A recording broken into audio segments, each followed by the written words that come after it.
Hi, my name is Nina, and I am the mother of a brain injured adult child.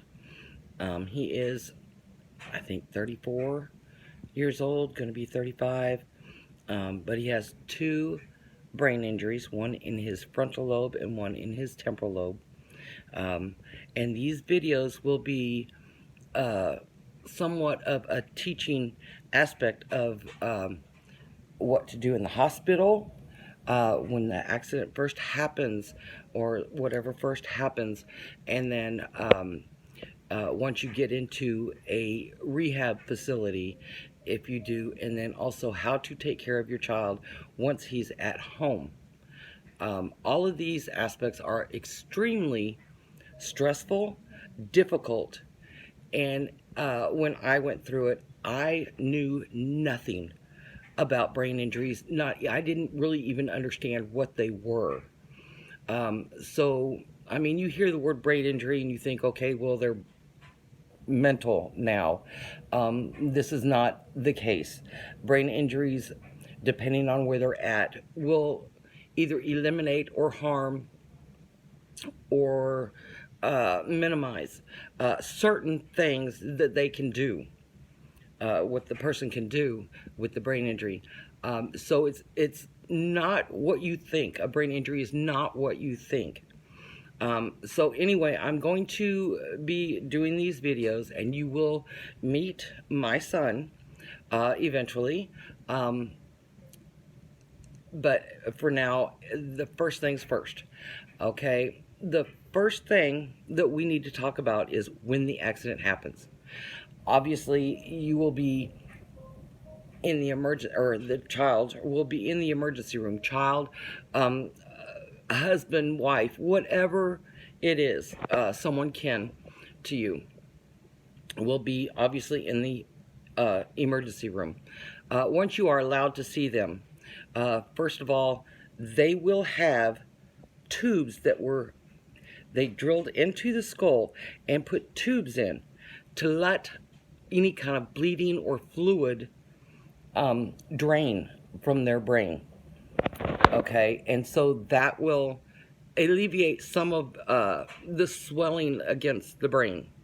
So don't be shocked when you see these tubes that are usually, they drilled in that thing, they put in the tube, and they stitched them onto the head.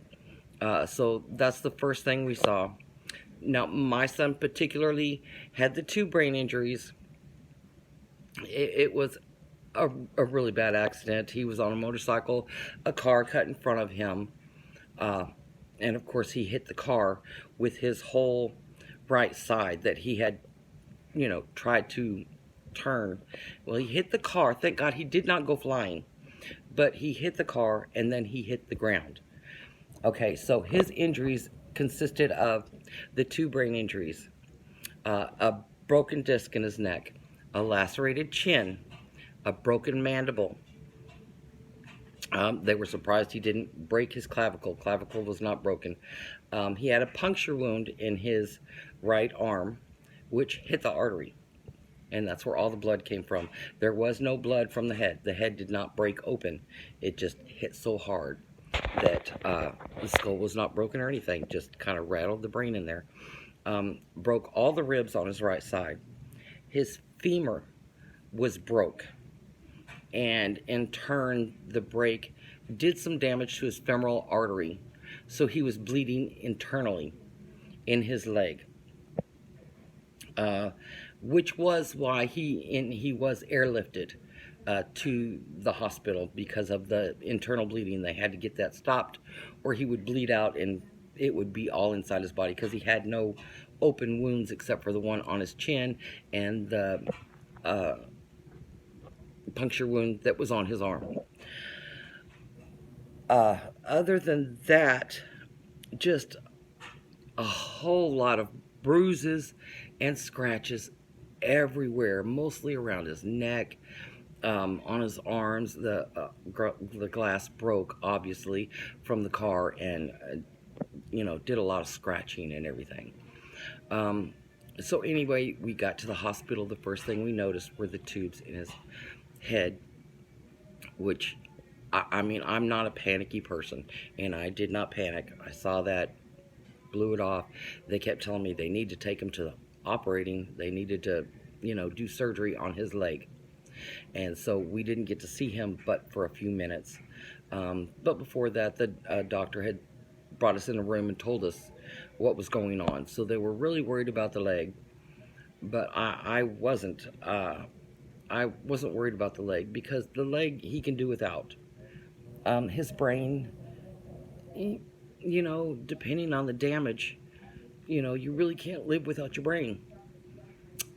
So anyway, they took him to surgery, and the surgery was 8 hours long.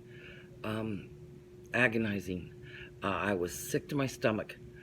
I was so tense. It was just my shoulders and my back of my neck were just so tight. It hurt so bad.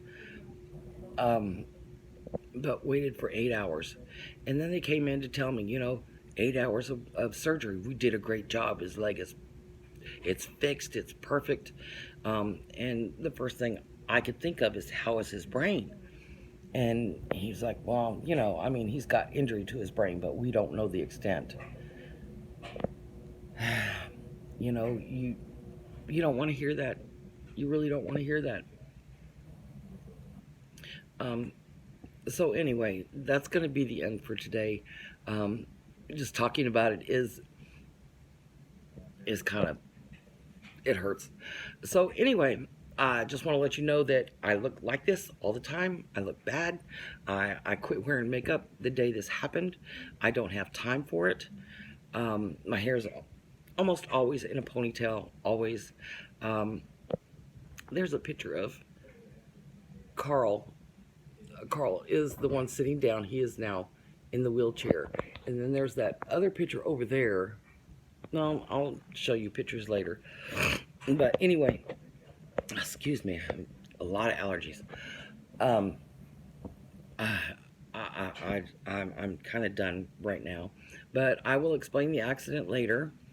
How we found out, and we were at the scene. I can't do too much anymore. But I will let you meet Carl, and Carl will be in a lot of videos because I have to teach you how to take care of him. But for now, if he has the tubes in his head, that's why. Drainage from the brain. But it's very, very important that you ask, what is the damage?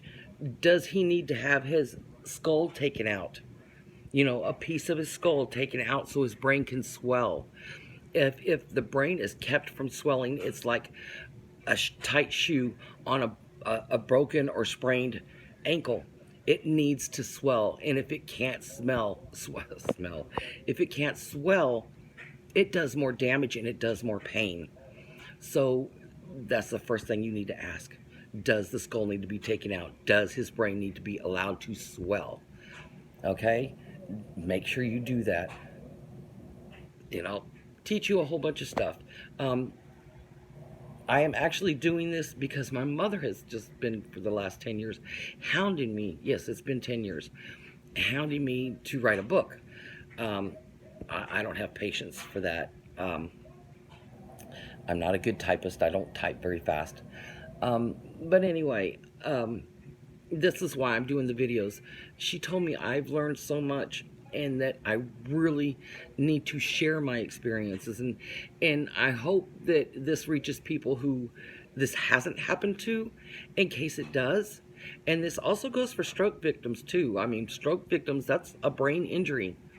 And so you also should watch this if you have an elder. Well, you don't even have to be old to have a stroke, but it would be helpful to know this stuff before it happens. Okay, so hopefully my videos will not be very long. They won't take up too much of your time because I don't have a lot of time. But hopefully whenever I come across stuff that I need to do, I can show you how to do it. So I just wanted to let you know. Also, Carl has a trach. He has a tracheotomy. So he breathes through the trach that is in his neck. And he also has a PEG tube. And that extends from the stomach So that's the way we feed him, because his brain, well, we'll go into what his brain injury consists of later. But for now, I think that's going to be enough. I hope you watch this. If you know somebody that has a brain injured child, or even a child that has a little bit of mental illness, that some of these videos might help you with that. How to take care of them, how to be calm, always calm. You got to be calm. If you panic, for lack of a better word, you're screwed. No panicking is allowed, because your child, if you panic, your child is going to panic. And any kind of brain injury panicking, not good. Not good. It just freaks them out. Heart rate goes up, blood pressure goes up. They start to shake, they get scared. So you can't panic. So that's number one rule: no panicking ever. Okay, so that's enough for today, and I will be back. I don't know how often, when, but I will do my best to be on here every so often and teach you things. And first, of course, is going to be when you're in the hospital. So I will see you next time. And thanks for watching. Bye-bye.